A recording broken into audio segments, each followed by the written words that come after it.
الحمد لله الذي له ملك السماوات والأرض ولم يتخذ ولدا ولم يكن له شريك في الملك وخلق كل شيء وقدره تقديرا الحمد لله الذي هدانا لهذا وما كنا لنهتدي لولا أن هدانا الله اللهم صل وسلم على حبيبنا المصطفى محمد بن عبد الله الأمين صلى الله عليه وسلم وعلى آله وأصحابه الطيبين والطاهرين ومن سن بسنته إلى يوم الدين يا أيها الذين آمنوا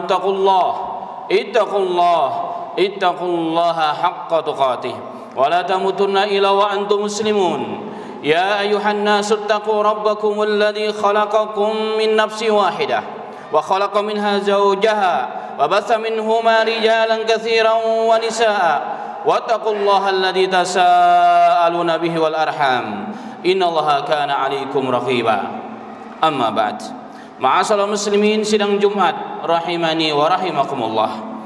Bersyukur kepada Allah Subhanahu wa taala di siang yang berbahagia ini. Kita semua masih diberikan taufiknya, hidayahnya, dimudahkan kedua langkah kaki kita dari kediaman kita, dari aktivitas keseharian kita menuju tempat yang paling dicintai oleh Allah di muka bumi, sebagaimana dalam riwayat Muslim, yakni rumah Allah, masjid Allah Subhanahu wa taala, dalam rangka sama-sama mewujudkan bentuk ubudiyah kita, penghambaan kita seorang hamba kepada Khalik kita, yakni Allah Subhanahu wa taala, untuk sama-sama menjalankan salat Jum'ah berjamaah. Semoga Allah menerima ibadah kita dan terus Allah membimbing kita hingga akhir hayat kita, dan kita semuanya insyaallah diwafatkan dalam kondisi terbaik, yakni husnul khatimah. Amin ya rabbal alamin. Salawat serta salam tidak lupa kita haturkan kepada junjungan Nabi besar Muhammadin sallallahu alaihi wasallam, kepada seluruh ahli keluarganya, para sahabat-sahabatnya, dan seluruh orang dan seluruh manusia yang memperjuangkan agama dan sunnahnya hingga akhir masa, dan semoga kita semua ada di dalamnya. Amin ya rabbal alamin.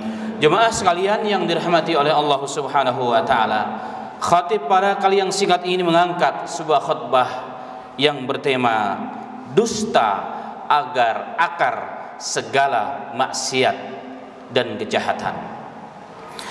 Ma'asyiral muslimin, sidang Jumat yang dirahmati dan dimuliakan oleh Allah Subhanahu wa taala, dusta yang dalam bahasa Arab disebut dengan al-kadzibu, lawan dari kejujuran, sifat haram bagi nabi dan bagi dai dan bagi para ulama, adalah sifat yang sangat tercela. Dan jika ianya terjadi pada suatu bangsa, jika telah merebak atau dalam arti yang lain telah menjadi krisis kejujuran alias merebaknya dusta dan kebohongan pada setiap elemen masyarakat tertentu, maka sesungguhnya itulah awal kehancuran umat tersebut atau bahkan komunitas, bahkan negara tersebut. Na'udzubillahi min dzalika. Ma'asyiral muslimin rahimani wa rahimakallah. Al-Imam An-Nawawi rahimahullahu taala dan juga para imam yang lain mengatakan, dusta itu adalah menyatakan yang tidak sebenarnya, memberikan keterangan, memberikan kenyataan yang tidak pada semestinya. Itulah kedustaan. Dalam Al-Quran banyak sekali ayat-ayat yang menerangkan tentang ancaman dusta, ancaman dari Rabbul Alamin Allah Subhanahu wa taala. Di antaranya Allah berfirman, innallaha la yahdi man huwa musrifun kadzdzab. Innallaha, sesungguhnya Allah taala, la yahdi, tidak akan memberikan petunjuk kepada siapa? Orang yang berlebihan, orang yang berlebihan dalam segala sesuatu, orang yang boros dan kadzdzab, dan para pendusta. Pendusta berat untuk bertobat jika tidak sungguh-sungguh dia menjalani hal tersebut. Karena Allah menyatakan, innallaha la yahdi man huwa musrifun kadzdzab. Allah tidak akan pernah memberikan petunjuk, hidayah, jalan keluar kepada orang yang boros, yang berlebihan, dan tukang bohong, tukang penyebar hoax, tukang membuat statement dan pernyataan yang tidak sesuai dengan pernyataan. Mereka berat untuk mendapatkan petunjuk di alamin Allah Subhanahu wa taala.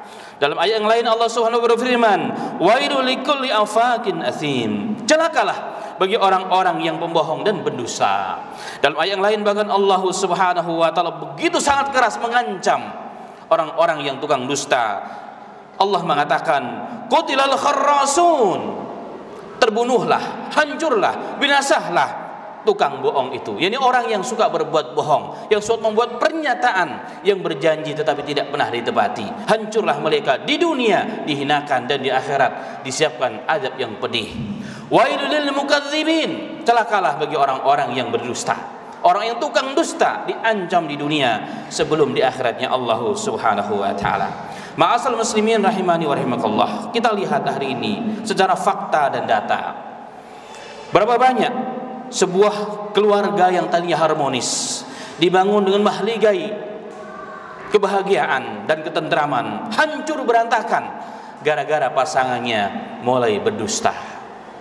Suatu perusahaan yang besar yang mungkin eksis bahkan puluhan tahun hancur berantakan, berkeping-keping, tiada sisa ketika mulai pemimpinnya, pejabatnya mulai membiasakan berdusta.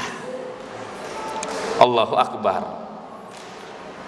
Penegak hukum tidak akan ada wibawa, lemah dia di hadapan suatu masalah. Kenapa? Jika penegaknya tukang dusta. Dan faktanya, berapa banyak kasus-kasus besar di satu tempat, di satu negara tidak bisa terbongkar. Kasus pembunuhan tidak bisa terbongkar. Kasus yang kecil atau yang besar tidak bisa terbongkar. Kenapa? Karena para penegaknya, para pemangku amanahnya tidak ada sifat jujur dalam dirinya, bahkan berdusta. Ma'asal muslimin rahimani wa rahimakumullah. Bahkan suatu negara yang dibangun, para pemimpinnya, para pemangku amanahnya, para perwakilan rakyatnya tukang dusta, tukang membagi hoax, maka siap-siaplah negara tersebut akan hancur dan dihancurkan oleh Allah Subhanahu wa taala. Kenapa? Karena tukang dusta adalah orang yang munafik, yang mengatakan sesuatu tetapi tidak sesuai dengan fakta dan sesuai dengan fakta dan kenyataannya. Karena itulah Nabi Muhammad sallallahu alaihi wasallam bersabda dalam hadis yang sahih riwayat Bukhari, ayatul munafiqu thalath. Tanda-tanda orang munafik. Apa kata Rasul? Idza haddasa kadzdzaba. Apabila dia berbicara selalu dusta, hoax yang ditebarkan, janji di mana-mana. Wa idza wa'ada akhlafa. Apabila dia berjanji, dia akan menyelisihi apa yang dijanjikan. Tebar janji di mana-mana. Juga kebohongan dibangun di mana-mana. Wa idza tumina khana, dan jika dipercaya selalunya berbuat khianat. Ma'asal muslimin rahimani wa rahimakallah. Ada sebuah hadis yang sahih yang diriwayatkan oleh Imam Muslim dan lain sebagainya. Nabi Muhammad sallallahu alaihi wasallam pernah bersabda, "Alaikum bisidqi." Hendaknya kalian berpegang teguh dengan kejujuran dan kebenaran. Katakan yang hak. Qulil mur. Qulil haq walau kana lemur. Sampaikan perkara yang hak itu yang benar walaupun pahit rasanya, buahnya akan manis. Alaikum bisidqi. Hendaknya kalian berbuat dan berkata jujur. Fa inna sidqa yahdi ilal wir. Karena kejujuran itu membawa kepada kebaikan. Kebaikan yang banyak diawali dari kejujuran. Barokah itu diawali dari kejujuran. Kejujuran dari perkara yang kecil sampai perkara yang besar. Kemudian kata Nabi Muhammad sallallahu alaihi wasallam, wa innal birra yahdi ilal jannati. Dan sesungguhnya kejujuran itu menghantarkan pelakunya dan manusianya kepada surganya Allah Subhanahu wa taala. Dan tetaplah seseorang itu berkata jujur, berusaha untuk jujur. Apapun yang dia bisa, apapun yang dilakukan, mempertahankan kejujuran walaupun terpaksa harus dipecat dari jabatan, harus dipecat dari suatu jabatan yang sangat bergengsi, yang bertahun-tahun orang mencarinya, mempertaruhkan segala kehormatannya. Tapi gara-gara dia disuruh mengucapkan, dipaksa untuk berbuat yang tidak baik, yang tidak jujur, dia tinggalkan. Ya taharra, dia berusaha untuk itu. Apa kata Nabi Muhammad sallallahu alaihi wasallam? Hatta yukta Allah siddiqa, maka akan ditulis oleh Allah dia orang yang jujur. Nyawanya, umurnya mungkin 60-70 tahun, tetapi perjuangannya, jasanya, contohnya, suri toladannya akan dikenal anak cucunya, bahkan bangsanya sampai dunia ini runtuh. Itulah kejujuran ma'asal muslimin. Allah ja'alna minhum alamin. Tetapi sebaliknya kata Nabi kita Muhammad sallallahu alaihi wasallam, wa iyyakum wal kadzib, dan berhati-hatilah kalian dengan kebohongan. Fa innal kadhiba yahdi ilal fujur. Karena tukang bohong itu membawa orang kepada perbuatan dosa besar, kepada perbuatan yang jahat. Jadi perbuatan yang jahat dari teks hadis ini, orang itu jahat diawali dari bohong. Bohong besar itu diawali dari bohong yang kecil, karena kebohongan akan ditutupi dengan kebohongan yang lain. Kebohongan yang pertama dengan kebohongan yang berikutnya, kebohongan yang kedua ditutupi kebohongan yang berikutnya, akhirnya hidupnya bohong, di mana-mana bohong. Wa na'udzubillahi min dzalika. Sehingga apa yang terjadi ma'asal muslimin, orang itu menjadi jahat. Tidaklah penjahat itu, tidaklah koruptor itu, tidaklah manusia yang jahat, segala kemungkaran dilakukan, kecuali awalnya apa? Tidak jujur, suka berbuat bohong. Kata Nabi Muhammad sallallahu alaihi wasallam, hakikatnya manusia terlahir menjadi orang yang baik. Manusia itu asalnya baik, kenapa jadi jahat? Diawali dari sifat. Akar segala masalah dalam dirinya adalah tidak jujur. Na'udzubillahi min dzalika. Kemudian Nabi kita Muhammad sallallahu alaihi wasallam, wa huwa shadiqul masduq, perkataannya benar dan dibenarkan, ragu dengannya adalah kufur. Beliau mengatakan fa innal fujura yahdi ilan nar. Kemudian dengan kebohongan membawa orang kepada kejahatan. Kejahatan itu menghantarkan orang. Ending dari seluruh kejahatan adalah apa? Kesengsaraan yang abadi, yakni nerakanya Allah Subhanahu wa taala. Sehingga kalau ada istilah kutunggu kau di pengadilan akhirat, itu benar. Di dunia mungkin orang itu lemah, dia dibohongin, dia didolimi, tapi ada hukuman akhirat yang tidak bisa disogok Allah itu dengan apapun yang kita punya. Makanya orang yang berbohong menjadi orang yang jahat, dan orang yang jahat ditunggu oleh azabnya Allah. Rasulullah mengatakan, fa innal fujura yahdi ilan nar, karena kebohongan itu membawa kejahatan, dan kejahatan itu menghantarkan orang kepada siksa api neraka. Wa ma yazalu ar-rajulu yakdzibu wa yataharral kadzib hatta yaktuba indallahi kadzaban. Dan jika orang itu selalu berbohong, bahkan selalu berbohong, berusaha menjadi orang yang tukang bohong, maka dia tercatat di sisi Allah menjadi tukang bohong. Maka hati-hati ma'asal muslimin. Semoga saya yang menyampaikan khutbah ini dan kita semua dijauhkan oleh Allah dari sifat yang sangat tercela tersebut. Amin, amin ya rabbal alamin. Bahkan ma'asal muslimin, dalam penelitian merujuk kepada teks hadis, orang yang bisa berbohong akan sampai nanti, kalau dia tidak berhenti dengan kebohongannya, kepada sifat yang disifati oleh para ahli medis dan kesehatan dengan sifat mitomania, di mana kebohongan menjadi karakternya. Kalau nggak bohong nggak enak, walaupun kebohongannya tidak memberikan manfaat apapun, tapi orang akan berbuat bohong apapun. Ngomongnya selalu bohong, bahkan dengan istrinya pun bohong, dengan anaknya sendiri pun bohong. Wa na'udzubillahi min dzalika.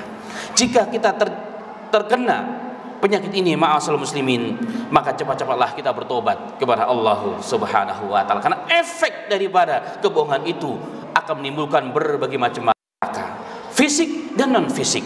Contoh, stres, gundah gulana, tidak bisa tenang, menjadi penakut, selalu bohong, mengendap-endap seperti orang yang ketakutan dan seterusnya. Itulah sifat-sifat yang buruk, dan menghilangkan seluruh sifat-sifat yang mulia. Akhlak yang mulia, sopan santun, dan sifat malu akan hilang, dicabut oleh Allah Subhanahu wa taala dalam dirinya. Karena Rasul mengatakan, kebohongan menghantarkan orang menjadi orang yang jahat, dan kejahatan menghantarkan orang kepada api neraka. Wa na'udzubillahi min dzalika. Semoga bermanfaat. Amin ya rabbal alamin.